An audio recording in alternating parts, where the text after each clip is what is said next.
sometimes the biggest battles ain't in what we do, it's in why we do it. On the outside, you can look holy, helpful, generous, spiritual. You can serve, sing, preach, post, give, all the churchy moves lined up like a highlight reel. But if the motive off, God ain't impressed. People might clap, but heaven ain't fooled. We live in a world that love performance, likes, follows, applause, titles. They all feed the ego. And if you're not careful, you can start doing good things for the wrong reasons. Pray louder to sound deep. Serve harder to get noticed. Give bigger so your name sit on a plaque. Post scriptures online while your private life stay hollow. And from the outside, it look righteous, but the heart behind it tell the truth. Jesus said it plain in Matthew 6:1. Be careful not to practice your righteousness in front of others to be seen by them. If you do, you will have no reward from your Father in heaven. And I, translation, God checks the motive before he counts the move. You can fool people with your highlight reel, but you can't fool the one who searches the heart. So this hour, it ain't about image, it's about integrity. Ain't about polish, it's about purity. This is a heart check, beloved. A moment to pause and ask yourself, why am I really doing this? Is it obedience or is it optics? Is it worship or is it validation? Fam, let this hit. You can be in church and still be performing. You can be successful in ministry and still bankrupt in motive. But the good news is this: God don't expose your heart to shame you. He exposes it to heal you, to free you from living for applause so you can live for his approval. This block gon' cut, but it also gon' cleanse. Time to check your motives, beloved. Fam, let's anchor this whole block in the word, because when it comes to motives, God don't guess, he knows. Jeremiah 17:10 says, I, the Lord, search the heart and examine the mind to reward each person according to their conduct, according to what their deeds deserve. That's heavy. Translation, people might only see the action, but God inspects the intention. He don't just watch what you do, he weighs why you do it. Then Proverbs 21:2 doubles down. A person may think their own ways are right, but the Lord weighs the heart. Catch that. You might think your motive's clean. You might convince yourself, I did it for God, I did it for love, I did it for ministry. Dude, but God looks deeper, past self-deception, past performance, straight into the core. He don't grade on optics, he grades on honesty. And here's where it gets sobering. Good deeds with wrong motives don't impress heaven. Cain brought an offering too, but his heart was twisted, and God didn't accept it. Ananias and Sapphira gave money too, but their lie about it cost them their lives. That's proof God ain't after the show, he's after the sincerity. But don't miss the hope in this. If God weighs the heart, then you don't got to live exhausted trying to please people. You don't got to curate an image, hustle for applause, or fake perfection. Freedom comes from knowing you live before an audience of one. When your motive's pure, even if nobody notices, heaven records it. Fam, the word makes it clear. Motives matter. So this block ain't about shame, it's about alignment. Inviting God to search you, cleanse you, and reset your why. Because when the heart right, the fruit gon' follow. Fam, let's talk about the trap of serving to be seen. You can be in church every Sunday, holding doors, singing in the choir, running the tech booth, leading a ministry, busy, visible, applauded. But if the motive behind it is applause, not obedience, then it's hollow. People clap, but heaven's silent. You ever notice how easy it is to get hooked on recognition? Somebody shouts you out from the pulpit and your chest swell. They forget to mention your name and you tight for the rest of the week. That's the heart reveal. Was I serving for God's glory or my own validation? Was I sweeping floors because I love him or because I love being seen as faithful?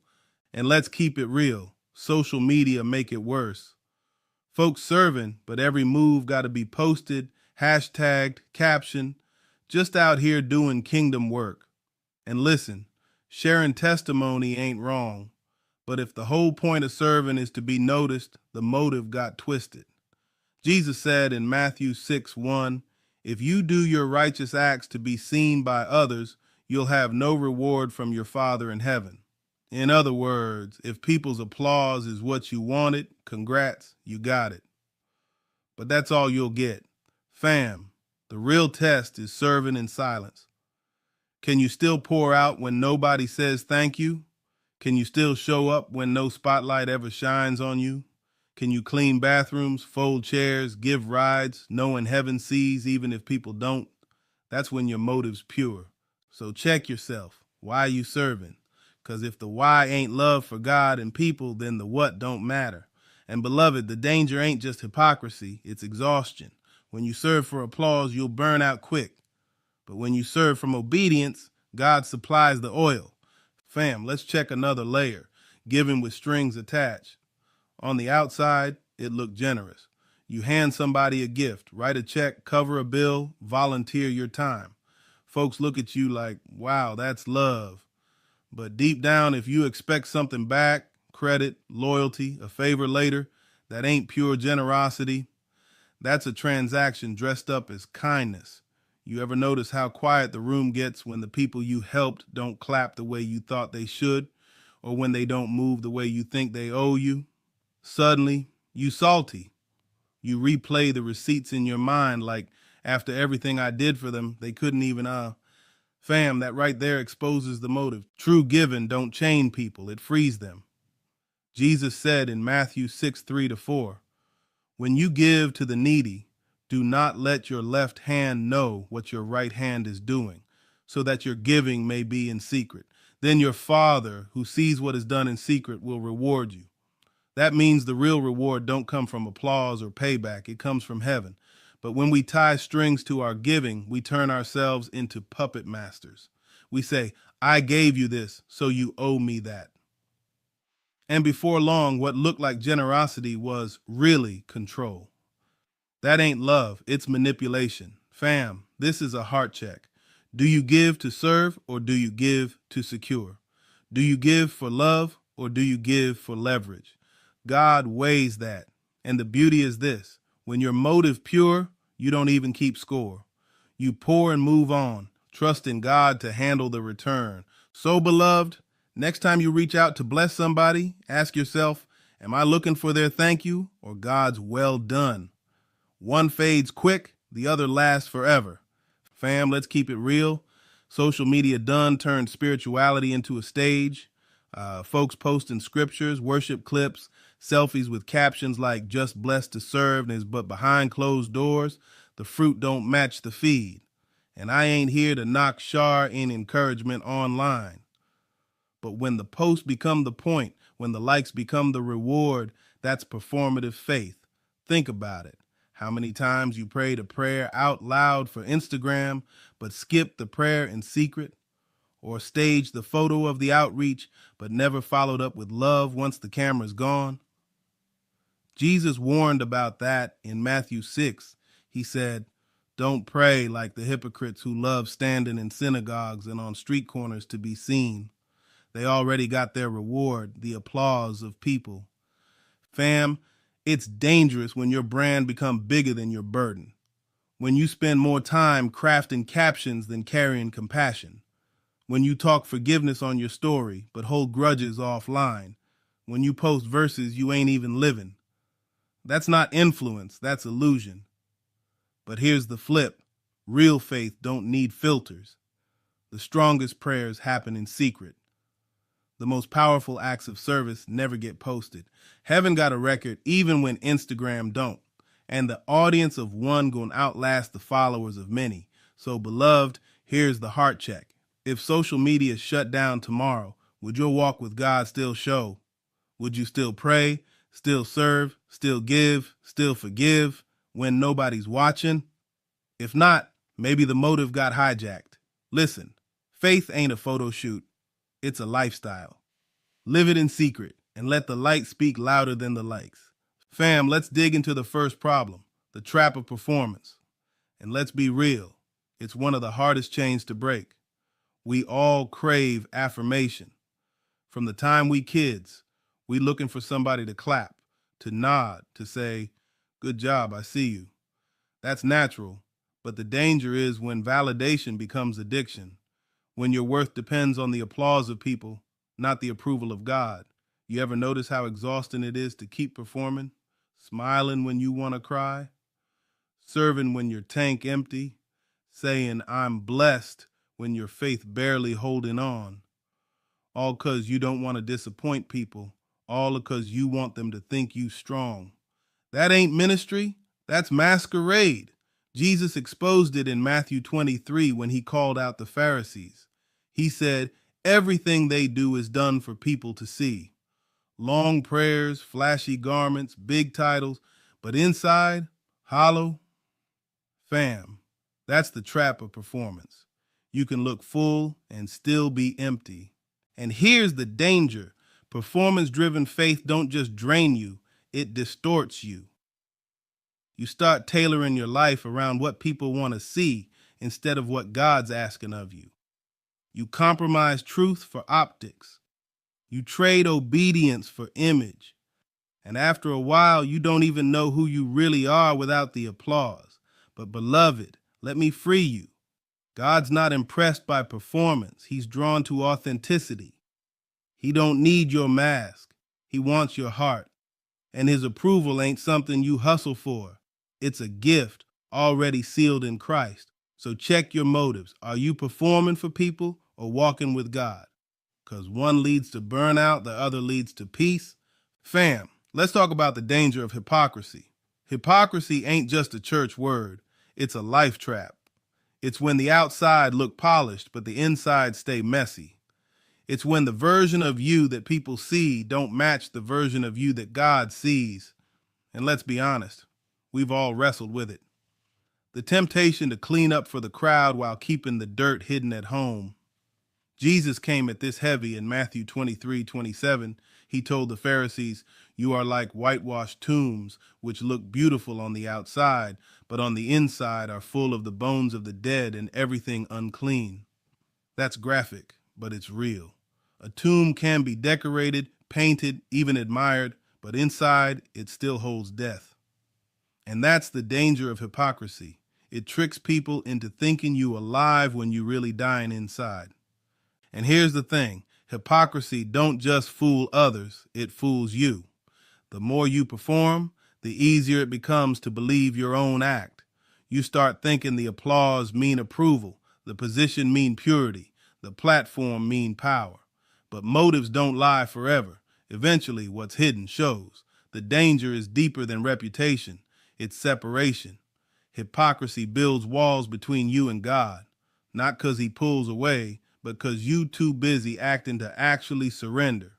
And beloved, it's possible to win people and still miss heaven, to gain followers but lose fellowship, to live admired but never truly known. Fam, this is the check. Are you whitewashed or are you washed clean? Are you living for optics or are you letting God purify the inside? Because he ain't impressed by polish. He's drawn to repentance. Fam, another motive killer we got to deal with is comparison. That sneaky trap where you start measuring your worth against somebody else's gift. And it don't matter how strong you are, comparison will creep in if you let it. You scroll social media, see somebody else's ministry growing, their business thriving, their life looking picture perfect, and suddenly your lane feels small. You look at their oil and question your own. But here's the problem. Comparison ain't neutral, it's poison. It don't just distract you, it distorts you.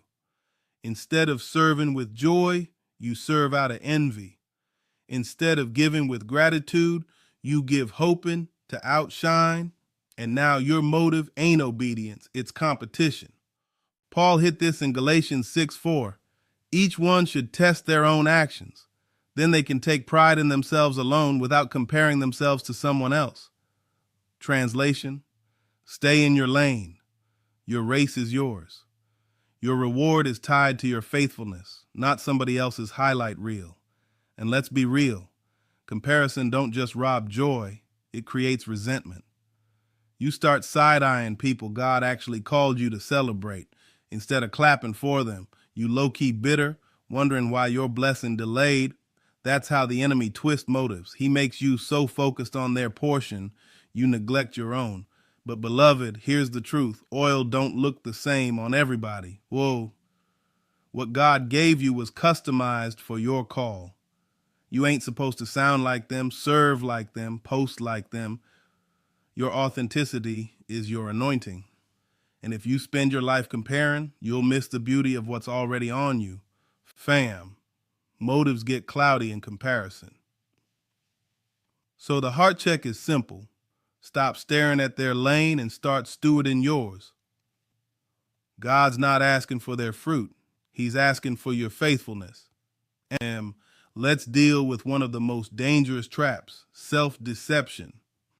See, it's one thing to fool people, but it's another thing entirely when you start fooling yourself. And that's what makes motives so tricky. Your heart can lie to you. You can convince yourself you're serving God when really you serve an ego. You can dress it up as ministry when really it's validation. You can tell yourself it's love when really it's leverage. 17th chapter, verse 9 of Jeremiah says, "The heart is deceitful above all things and beyond cure. Who can understand it?" Translation: left unchecked, your own heart will play you. It'll spin motives to look pure when they twist it. It'll justify actions that deep down you know ain't aligned. And before you know it, you living in denial, calling it devotion. That's why self-deception is so deadly, because it feels right. It feels spiritual. You can be in church, praying, preaching, giving, serving, and still be doing it all for the wrong reasons while convincing yourself it's holy. Why? That's a blind spot, and blind spots only get exposed when you invite God to search you. David got this. He prayed in Psalm 139, verses 23 to 24. "Search me, O God, and know my heart. Test me and know my anxious thoughts. See if there is any offensive way in me, and lead me in the way everlasting." He didn't trust his own read of his motives. He handed them to God for inspection. Beloved, here's the reality. Self-deception keeps you stuck, but self-examination sets you free. The heart check ain't comfortable, but it's necessary. Because if you ignore your motives, they'll rot in the dark. But when you bring them into the light, God can cleanse them and reset them. So ask yourself, am I being real or am I just rehearsing? Am I honest about my why or have I convinced myself of a lie? Don't let self-deception rob you of God's truth. Fam, here's the shift. Let's flip the perspective. We live in a grind culture that worships productivity.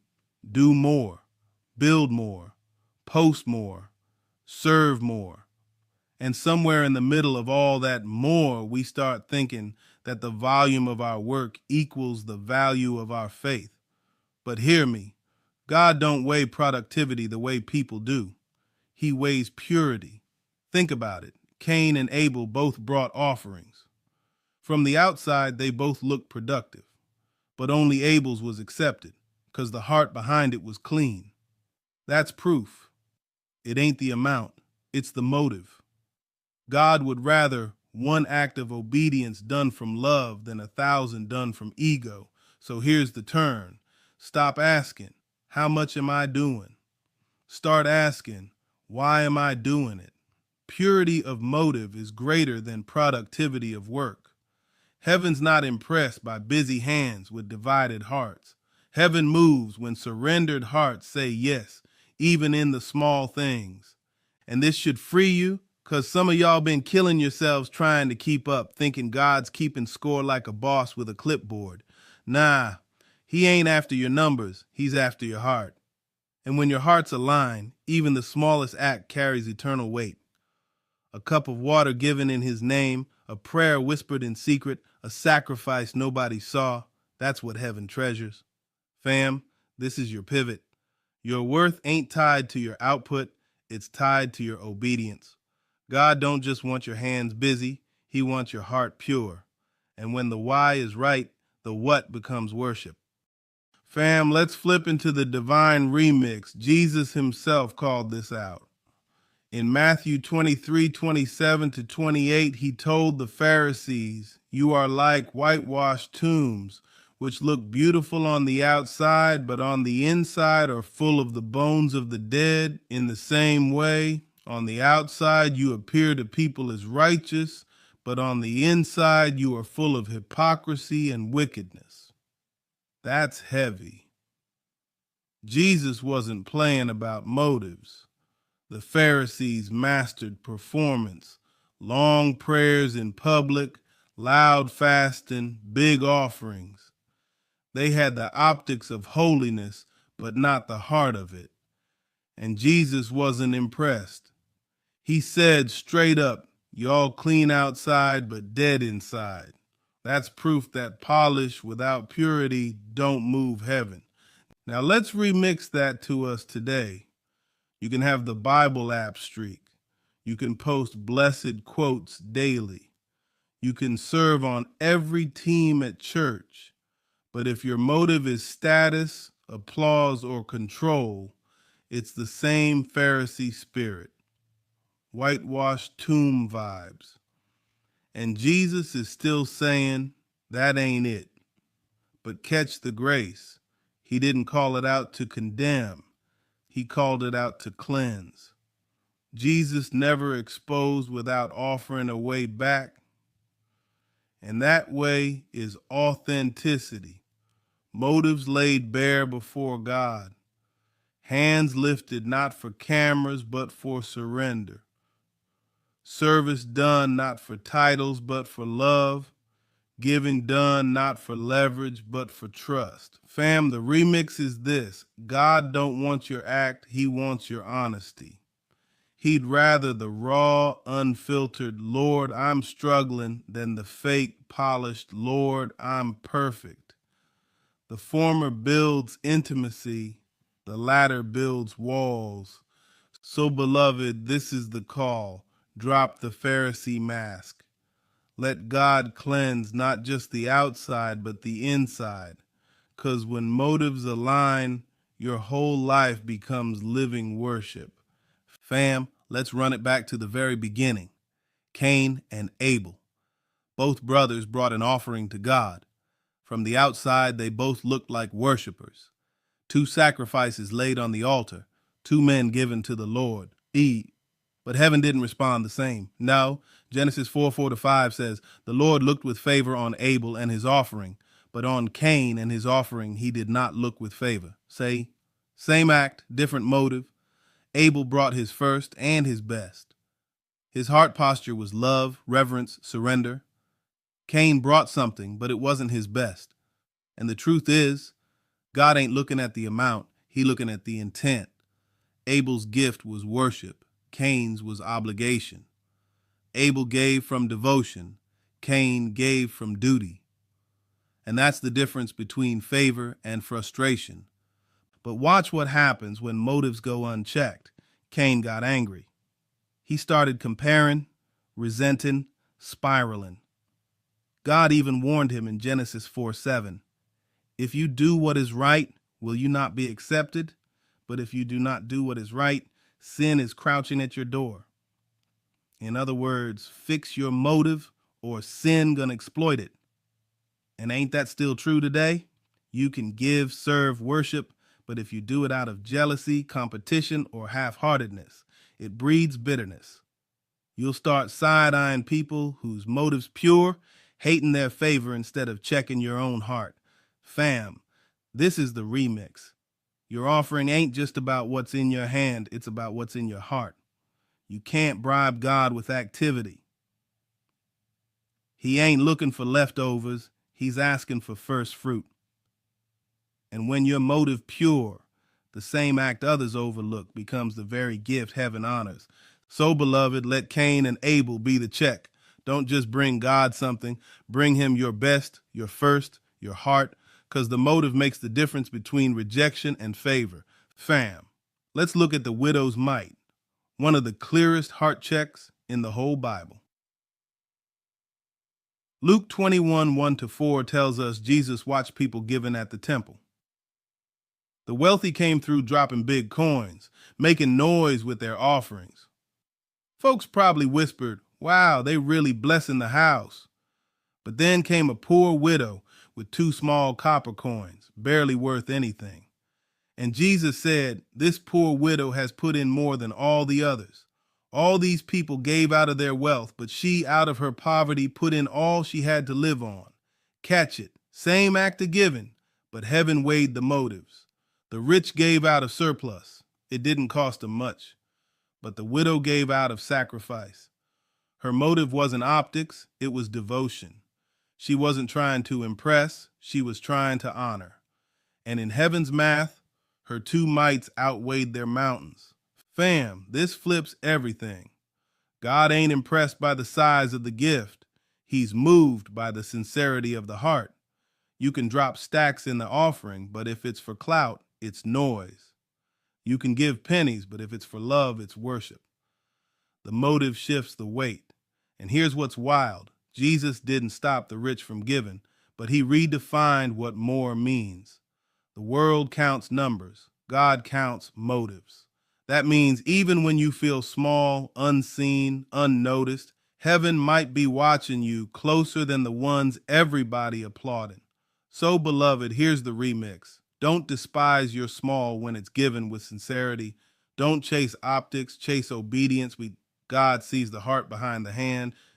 And sometimes the smallest seed sown in purity carries the biggest harvest. Fam, let's check a contrast that cuts deep. Barnabas versus Ananias and Sapphira. Acts 4 tells us Barnabas sold a field, brought the money, and laid it at the apostles' feet. No stunting, no strings, no half-truths, just pure generosity, motive clean, heart surrendered, and his gift became a blessing to the whole community. But then Acts 5 hits. Ananias and Sapphira tried to copy the move. They sold property too, but secretly kept back part of the money while pretending to give it all. On the outside, it looked generous. They showed up with smiles and an offering. But inside, deception. Their motive wasn't worship, it was reputation. They wanted the honor without the honesty. And the result was tragic. Both dropped dead when confronted. Fam, that's heavy, but it's real. When God wasn't punishing the amount they gave. He was exposing the motive behind it. If they had simply said, "Here's part of the sale," it would have been fine. But they wanted the applause of total sacrifice without the cost. They faked devotion, and heaven don't honor pretense. This story ain't about scaring you. It's about warning you. Motives matter that much. Generosity with lies is still corruption. Service with pride is still sin. You can't trick God with optics. He sees through the mask. And here's the hope. When your giving is honest, even if it looks small, God breathes on it. Barnabas didn't have to stage his move. His sincerity spoke louder than their show, and the kingdom was strengthened by his authenticity. So, beloved, here's the remix. Don't give for clout, give from conviction. Don't fake total surrender. Live in honest surrender. Because in God's kingdom, honesty weighs heavier than optics every time. Fam, let's sit with David for a minute. Because if anybody understood the need for a heart check, it was him. David was a man after God's own heart, but he also knew his heart was capable of drift. He led armies, wrote psalms, reigned as king, yet he prayed in Psalm 139, verses 23-24, "Search me, O God, and know my heart. Test me and know my anxious thoughts. See if there is any offensive way in me, and lead me in the way everlasting. That prayer tells you something. David didn't trust his own read of himself. He knew his motives could get cloudy, his desires could get twisted, his heart could deceive him. So instead of pretending he had it all together, he handed his insides to God and said, "Shine your light on me. Show me what I can't see." And this ain't just theory. David's life proves the need. When he fought Goliath, his motive was pure, God's glory. When he danced before the Lord, his motive was joy. But when he took Bathsheba, his motive was lust. When he arranged Uriah's death, his motive was cover-up. Same man, different seasons, different motives, and the outcomes showed it. That's why David didn't pray, "Lord, look at my deeds." He prayed, "Lord, search my heart," because he knew the deeds can look good while the heart rotten. And only God's inspection can reveal what we try to hide. Fam, that's the model. Real strength ain't in flexing like your motives always pure. Real strength is inviting God to test them, expose them, cleanse them. David wasn't perfect, but he was repentant. And that's why God still called him a man after my own heart. Beloved, let that be our prayer too. Search me, Lord. Show me the parts I can't see. Purify my why so my what can bring you glory. Fam, here's the first challenge of this block. Practice a daily motive check. Simple question, deep impact. Why am I really doing this? Before you post, before you give, before you serve, before you speak, pause. Ask the why behind the what. Because activity without clarity can lead you off track. Here's how you can make it practical. In the morning, when you plan your day, jot down the key things you expect to do. Next to each one, write the motive. Am I doing this to honor God or to impress people? Am I saying this out of love or out of pride? Am I serving to build the kingdom or to build my brand? That little pause of honesty can expose a lot. And don't stop at the morning, run spot checks through the day. You about to post? Ask, do I want people to see Jesus or just see me? You about to give? Ask, am I sowing for applause or out of love? You about to correct somebody? Ask, is this about truth or about flex and control? Those quick heart checks keep you aligned. And here's the key. Don't just ask yourself, invite God in. Pray David's prayer, "Search me, O God, and know my heart." Let him highlight the hidden stuff. Because self-examination alone can still miss blind spots, but God sees what you can't. Fam, this ain't about perfection, it's about alignment. Daily motive checks keep you from drifting. They shift you from performing for people to living for God. And over time, that habit rewires your why until purity becomes second nature. So, beloved, start tomorrow. One simple question before each action: why am I really doing this? That's how you keep your motives clean and your worship pure. Fam, here's the next challenge. Practice secrecy. Do something good that nobody knows about. No selfies, no captions, no humble brags, no just out here serving the Lord posts. Just raw obedience in the dark with no spotlight but heaven's. Jesus laid it out clear in Matthew 6:3-4. When you give to the needy, do not let your left hand know what your right hand is doing, so that your giving may be in secret. Then your Father, who sees what is done in secret, will reward you. That's a principle. Secrecy purifies motives. When nobody knows but God, you can't do it for applause. You can only do it for love. So here's the challenge. This week, pick one secret act of service. Pay for somebody's groceries without signing your name. Slip encouragement into somebody's life without telling them it was you. Send a gift, clean a space, pray for somebody by name without broadcasting it. And when the urge hits to brag, fight it. Smile and let God hold the receipt. Here's why it matters. Secrecy detoxes your heart from performing. It starves the ego. It retrains your soul to serve for God's well done instead of people's applause. And the wild part, those secret seeds often produce the loudest fruit. God multiplies what's sown in humility. Fam, secrecy ain't about hiding good works forever. It's about checking your why. If you can serve in silence, you can serve in purity. If you can bless without being seen, you can trust God to be your reward. So, beloved, here's your move.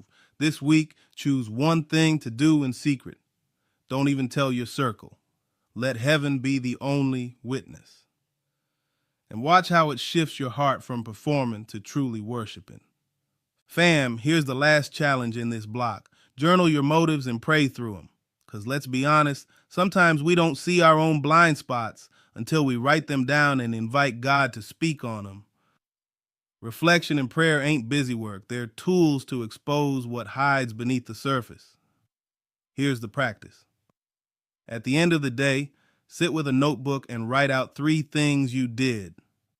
Next to each one, jot down the why. Be brutally honest. Was it love? Was it pride? Was it fear? Was it for applause?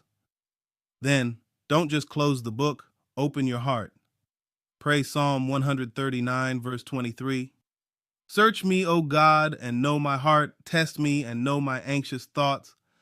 Invite him to shine light on anything you missed. And here's the power. When you journal daily, you start seeing patterns. Maybe you notice that most of your yeses come from fear of disappointing people. Maybe you realize your generosity spikes when eyes are watching, but dips when no one notices. That awareness is the beginning of freedom. God can't heal what you keep hiding, but he will heal what you confess. Don't overcomplicate it. Write the action, write the motive, pray the prayer, let God respond. And if he reveals something ugly, don't run, repent, shift, surrender. That's how motives get purified. Fam, journaling ain't about making pretty entries, it's about honest ones. Prayer ain't about polish, it's about presence. The goal ain't perfection, it's transformation. And the more you practice this, the more your why will start aligning with his will. So, beloved, here's the challenge. Tonight, grab a pen. Write your actions, write your motives. Pray, Lord, reveal what I can't see. And watch how he reshapes your heart one page at a time. Fam, let me give you this final charge. Stop wearing yourself out for people's applause. Their claps fade, their likes disappear, their words shift with the wind. One moment they cheer, the next they criticize. If your motive's anchored in them, you're going to stay tossed like waves, never steady, never satisfied. But when your motives root in God's approval, that's freedom. 'Cause his well done don't expire. His affirmation don't depend on trends. He ain't impressed by polish, he's moved by purity. And once you know he sees you, loves you, and accepts you, you stop living for the crowd and start walking in peace. Paul said it in Galatians 1:10. Am I now trying to win the approval of human beings or of God? If I were still trying to please people, I would not be a servant of Christ. That's the line right there. You can't serve both applause and authenticity. You got to choose. So here's my encouragement. Choose freedom. Choose motives rooted in love, not image. Choose obedience over optics. Choose worship over performance. When you do, even the small acts carry eternal weight. Even when nobody claps, heaven records it. Even when nobody notices, God smiles. Fam, your worth ain't in what they say, it's in what he already declared. And he said you are chosen, you are loved, you are his. So let this be your anthem. I don't need their applause, I already got his approval. Beloved, don't shrink, don't fake, don't front. Walk in authenticity. Check your motives, align your heart, and live free. Because when the why is right, the what becomes worship, and that's a life God can use. Fam, as we close this 3 p.m. hour, let me leave you with this. Motives matter. The world might only see what you do, but heaven sees why you did it. And that's both convicting and comforting. Convicting because it strips away the mask. Comforting because it frees you from performing. You don't gotta fake strong. You don't gotta hustle for claps. You don't got to build your life on likes or applause. All God asks is honesty. All he wants is the why behind your what. And beloved, when your motive's pure, even the smallest act becomes sacred. A whispered prayer, a hidden gift, a quiet sacrifice. Heaven counts it all. So as you step out of this block, let this be your rhythm. Check your heart before you check your task list. Ask yourself daily, why am I doing this? If the answer ain't worship, pause. Reset, realign, because God ain't after the performance, he's after the purity. And here's the promise. When you live with motives anchored in him, you'll walk lighter. No more living for people's applause. No more burning out from performance. Just steady peace in knowing that heaven approves. So walk free, fam. Walk true. Walk authentic. And remember, this life ain't about optics. It's about obedience. And obedience, when rooted in love, is the kind of worship God never overlooks. This ain't your Sunday school. This is YNB Spirituals.